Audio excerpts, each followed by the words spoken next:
नमस्कार दोस्तों, मैं सुमित यादव। आप देख रहे हैं द सुनामी और आज मैं बातचीत करने वाला हूँ दिल्ली की राजनीति की क्या स्थिति दिल्ली में है। पिछले 2 बार से दिल्ली लोकसभा के चुनाव में भारतीय जनता पार्टी को चुन रही है और विधानसभा के चुनाव में आम आदमी पार्टी को चुन रही है। आम आदमी पार्टी के पहली बार 67 विधायक और उसके बाद 63 विधायक देके सरकार बनाई कि अरविंद केजरीवाल को मुख्यमंत्री बनाया। लेकिन अगर मैं भारतीय जनता पार्टी की बात करूं तो भारतीय जनता पार्टी ने पहले मनोज तिवारी को प्रदेश अध्यक्ष बनाया, उसके बाद आदेश गुप्ता को प्रदेश अध्यक्ष बनाया, लेकिन वो चीज़ें निकल के नहीं आई। तो और कांग्रेस की अगर बात करें, कांग्रेस 15 साल सत्ता में रही। शीला दीक्षित ने कायाकल्प किया दिल्ली का, चाहे मेट्रो हो, चाहे फ्लाईओवर्स हो, चाहे 4 लेन हो, 6 लेन हो, रोड हो, सभी बिजली से लेके पानी तक का सभी काम शीला दीक्षित ने करके दिया। बसेस चलानी हो, ट्रांसपोर्टेशन का काम सारा शीला दीक्षित ने करके दिया। लेकिन उसके बावजूद कांग्रेस की दिल्ली में ये स्थिति कि एक भी विधायक नहीं उनका सदन में, एक भी सांसद दिल्ली से उनका सदन में नहीं है।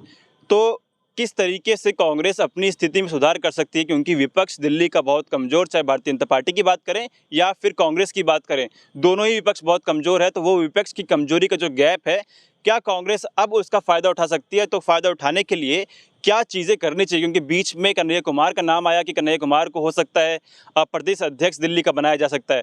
इस पर बातचीत करने के लिए मेरे साथी पत्रकार, मेरे साथ इमरान मौजूद हैं। बहुत बहुत स्वागत है इमरान चैनल पर। बहुत बहुत शुक्रिया। तो क्या लगता है किस तरीके से वो जो गैप विपक्ष का है, क्योंकि 67 सीटें फिर 63 सीटें आम आदमी पार्टी पूरा स्वीप करके लेके आई दिल्ली में, और कांग्रेस जो एक बहुत बड़ी पार्टी, राष्ट्रीय पार्टी, 15 साल जिसकी सत्ता रही, शीला दीक्षित मुख्यमंत्री रही, इतना काम किया, एक भी विधायक नहीं है कांग्रेस का। देखिए सुमित, मैं बता दूं कि हमेशा जो बदलाव होता है वो प्रकृति का नियम होता है। चीज़ें बदलती हैं और एक छत्र राज जिस कांग्रेस पार्टी का हुआ करता था दिल्ली में, आपने देखा होगा कि 15 साल तक ऐसा नहीं है कि जो दिल्ली में है जिस तरह से आम आदमी पार्टी दिखा रही है पिछले 6-7 साल में जो विकास हुआ है, सारी सड़कें 6-7 साल में बन गई हैं। जिस तरह से आप अपने इंटरव्यू में बता रहे थे कि दिल्ली में चाहे वो ट्रांसपोर्टेशन का काम हो, चाहे वो सड़कें हो, चाहे वो बिजली हो, मेट्रो का काम हो, रेलवे लाइनों का काम हो, सारा जो काम था वो शीला सरकार का था। और 3-3 बार जो है जनता ने, दिल्ली की जनता ने कांग्रेस पार्टी को चुना है, शीला दीक्षित को जो है प्रदेश का मुख्यमंत्री बनाया है। लेकिन अब ऐसे में अन्ना आंदोलन से एक पार्टी निकलती है, पार्टी निकल करके अरविंद केजरीवाल जिस अन्ना आंदोलन का हिस्सा थे, जिस काले धन और लोकपाल के खिलाफ जो है देश में लड़ाई चल रही थी, उसी आंदोलन से जो है अरविंद केजरीवाल निकलते हैं। जो है बताया जा रहा था कि इनकम टैक्स ऑफिसर थे, उसके बाद आज प्रदेश के मुख्यमंत्री हैं। हालांकि यह है कि प्रदेश में जब से दिल्ली में आम आदमी पार्टी की सरकार आई है, काम बेहतर हुए, शिक्षा के क्षेत्र में सुधार आया है और अगर आप कहें तो स्वास्थ्य के क्षेत्र में भी बेहतर काम हुआ है। लेकिन अभी भी आप जब दिल्ली में जाएंगे, आप जिन मोहल्ला क्लिनिकों के नाम पर आम आदमी पार्टी वोट लेती है, जिन मतलब स्कूलों के नाम पर वोट लेती है, तो ऐसा नहीं है कि सारे स्कूल जो है दिल्ली के बहुत बेहतर हो गए हैं। हुए हैं कुछ चिन्हित स्कूल हैं जिसमें मतलब जो है संख्या काफ़ी ज़्यादा होगी, लेकिन अभी अगर आप जाएंगे तो ज़्यादातर जगह अभी भी हालात जो है जस के तस हैं। लेकिन फिर भी कहीं ना कहीं जो आम आदमी पार्टी है वो विज्ञापन के मामले में और सारे मामले में वो जो है भारतीय जनता पार्टी को कड़ी टक्कर दे रही है। अब आते हैं विपक्ष क्यों कमजोर है, विपक्ष क्यों नहीं बेहतर कर पा रहा है। इससे पहले कांग्रेस पार्टी के जो प्रदेश अध्यक्ष हुआ करते थे अजय माकन, हालांकि कांग्रेस पार्टी की जो लगातार अभी इससे पहले अनिल चौधरी थे। हाँ बिल्कुल, वही तो सबसे बड़ी जो कमजोरी है, चाहे कांग्रेस की बात करें हम, भारतीय जनता पार्टी की बात करें हम, भारतीय जनता पार्टी की इसलिए भी ज़्यादा चीज़ें नहीं हो पाती हैं क्योंकि जो विधानसभा का चुनाव होता है, लोकल मुद्दों का चुनाव होता है, लोकल मुद्दों पर चुनाव होता है, विधायक जो होते हैं वो लोकल लड़ते हैं, लोग ज़्यादा जानते नहीं, लोगों को वोट देने का मौका मिल जाता है। इस वजह से क्योंकि वहाँ हिंदू मुसलमान बहुत ज़्यादा नहीं चल पाता, लोकल जो प्रत्याशी का, क्योंकि 70 सीटों वाली है, अगर आप लोकसभा में कहेंगे तो इसका उल्टा है, क्योंकि 7 की 7 सीटें जो है वो भाजपा के पास है। आप कहेंगे अगर विधानसभा के चुनाव में जो है आम आदमी पार्टी जीत सकती है, तो फिर मतलब लोकसभा के चुनाव में भाजपा क्यों जीत जाती है। तो इसका ये मुद्दा है कि जो 70 विधानसभा की सीटें हैं, 70 जो विधायक होते हैं, वो जाहिर सी बात है जनता से कनेक्ट होते हैं, जनता को जानते हैं, तो आम आदमी पार्टी को तो वोट मिलता ही है, लोकल चेहरों को भी वोट मिलता है। लेकिन वहीं अगर लोकसभा की बात करें तो लोकसभा चुनाव में 7 सीटें भाजपा के पास है, क्योंकि लोग जो है वो जाति धर्म के नाम पर बंट जाते हैं और भारतीय जनता पार्टी को कहीं ना कहीं वोट दे देते हैं। और लोगों को ये लगता है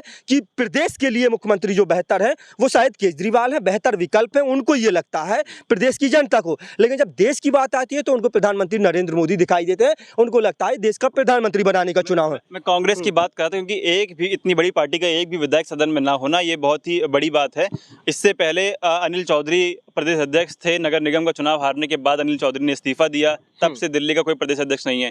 अब कन्हैया कुमार की बात चल रही है कि कन्हैया कुमार को हो सकता है प्रदेश अध्यक्ष दिल्ली का बना दिया जाए, क्योंकि जेएनयू से निकले हैं, जेएनयू के छात्र संघ के अध्यक्ष रहे हैं। तो क्या कन्हैया कुमार के अध्यक्ष बनने के बाद वो बदलाव आएगा और हम दिल्ली में भी कांग्रेस के विधायक देखेंगे? बिल्कुल, ये बहुत मतलब जो वाजिब सवाल है आपका कि कन्हैया कुमार जो जेएनयू के छात्र संघ अध्यक्ष रहे हैं, जिनकी एक पहचान है, एक बड़ा नाम है, लोग जो है यूथ आइकॉन भी आप कह सकते हैं, लोगों में बहुत ज़्यादा जो है नौजवानों में लोकप्रिय है। लोग उनके भाषण को, उनकी स्पीच को सुनते हैं, लोग सुन कर के कन्हैया कुमार को फॉलो करते हैं।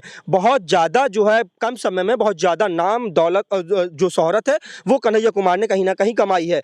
अब जब कन्हैया कुमार की हम बात करते हैं तो कन्हैया कुमार को बदनाम करने के लिए एक पूरा मीडिया सेंटर्स खड़ा किया गया, एक पूरा मेन स्ट्रीम मीडिया का एक पूरा धड़ा कन्हैया कुमार को जो है देशद्रोही, गद्दार, पाकिस्तानी टुकड़े टुकड़े गैंग साबित करता रहा। पूरी भारतीय जनता पार्टी जिस कन्हैया कुमार के पीछे लग करके उन्होंने कन्हैया कुमार को पूरी तरह से देशद्रोही, गद्दार, टुकड़े टुकड़े गैंग कहा। लेकिन वही कन्हैया कुमार को दिल्ली की जो हाईकोर्ट है उसने जो है दिल्ली पुलिस को फटकार लगाते हुए कहा इस तरह के कोई भी सबूत कन्हैया कुमार के उसमें नहीं मिले जिससे कन्हैया कुमार को साबित किया जाए कि कन्हैया कुमार ने उस दिन जेएनयू में जो देश विरोधी नारे लगाए गए थे वो कन्हैया कुमार के द्वारा लगाए गए। ऐसा कुछ भी नहीं था। लेकिन आज भी देश का एक बहुत बड़ा वर्ग, देश का बहुत बड़ा हिस्सा कन्हैया कुमार को दोषी मानता है, कन्हैया कुमार को गद्दार मानता है। लेकिन वहीं दूसरी तरफ हम देखें तो कन्हैया कुमार को आज भी यूथ आइकॉन है, लोग उनको जानते हैं, पहचानते हैं।